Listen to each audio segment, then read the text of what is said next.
किसी ने बड़े कमाल की बात कही है कि अपने जीवन को ऊपर वाले को सौंप दो, क्योंकि आप जीवन भर में जो कर सकते हैं उतना तो वो एक पल में कर सकता है।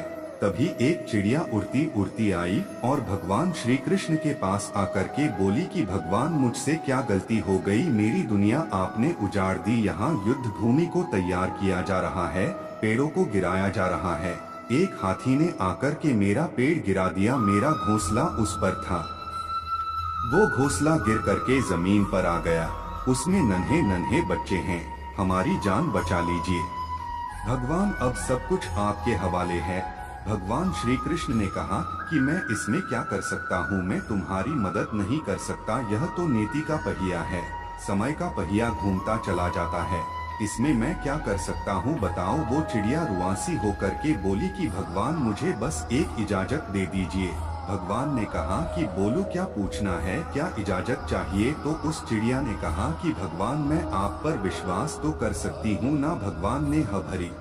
अगले दिन युद्ध शुरू हुआ और युद्ध की शुरुआत से पहले भगवान श्री कृष्ण ने अपने दोस्त अर्जुन से कहा, अपने मित्र से कहा कि मुझे अपना धनुष और एक तीर दे दो, एक बाण दे दो। अर्जुन ने अपना धनुष सौंपने से पहले पूछा कि केशव, आपने तो प्रतिज्ञा ली थी कि आप शस्त्र नहीं उठाएंगे, क्योंकि अर्जुन की भगवान को शस्त्र क्यों उठाना पड़ रहा है, ऐसा क्या हो गया।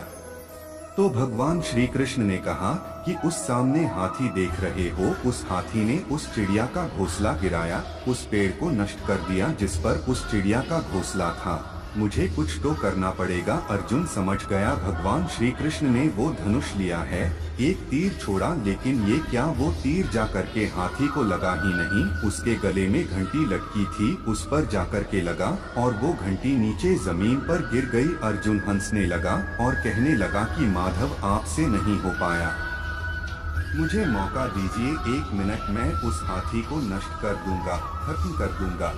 भगवान ने कहा कि नहीं, नहीं हो गया, बस इतना काफी था। अर्जुन ने भी ज्यादा सवाल जवाब नहीं किए। 18 दिन तक युद्ध चला और उसके बाद में जब पांडवों की जीत हुई तो एक बार फिर से उस मैदान को साफ किया जा रहा था, क्योंकि काफी युद्ध के बाद में जो नुकसान हुआ था, बहुत सारा सामान गिरा पड़ा था, साफ सफाई चल रही थी। भगवान श्री कृष्ण एक बार फिर से अपने दोस्त, अपने मित्र अर्जुन के साथ में उसी भूमिका करने के लिए निकले और अर्जुन से कहा कि एक काम कीजिए, मेरे रथ से उतरिए और जाकर के नीचे वो जो घंटी रखी है उसको हटा दीजिएगा। अर्जुन चौंक गया कि हमने युद्ध जीत लिया है, हम इतने महान बन चुके हैं और यह मुझे एक घंटी उठाने के लिए, युद्ध भूमि की साफ सफाई करने के लिए कह रहे हैं।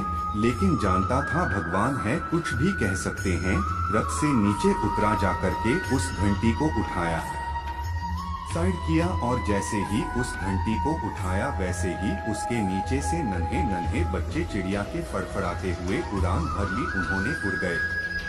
अर्जुन की आंखें नम हो गईं। उस घंटी के नीचे था वो घोंसला उस चिड़िया का जो मदद मांगने आई थी। 18 दिन के युद्ध में वो चिड़िया और उसके बच्चे सुरक्षित रहे, क्योंकि घंटी वहां पर उनका सुरक्षा कवच बनकर आ चुकी थी। चिड़िया ने शुरुआत में सिर्फ ये कहा था कि क्या भगवान, मैं आप पर विश्वास तो कर सकती हो ना, और भगवान ने हाँ भरी थी। कहानी बहुत छोटी है लेकिन हमें सिखाती है कि दुनिया में हमारे सामने चाहे जो परिस्थिति आ जाए, एक काम कीजिएगा, अपने जीवन को ऊपर वाले को सौंप दीजिएगा, क्योंकि आप जीवन भर में जितना कर सकते हैं उससे कहीं ज्यादा तो वो एक पल में कर सकता है। हमेशा आपसे कहता हूँ कि ऊपर वाले के आशीर्वाद के साथ, अपनी सच्ची मेहनत के साथ और अपनी फैमिली के प्यार के साथ कर दिखाओ कुछ ऐसा कि दुनिया करना चाहे आपके जैसा।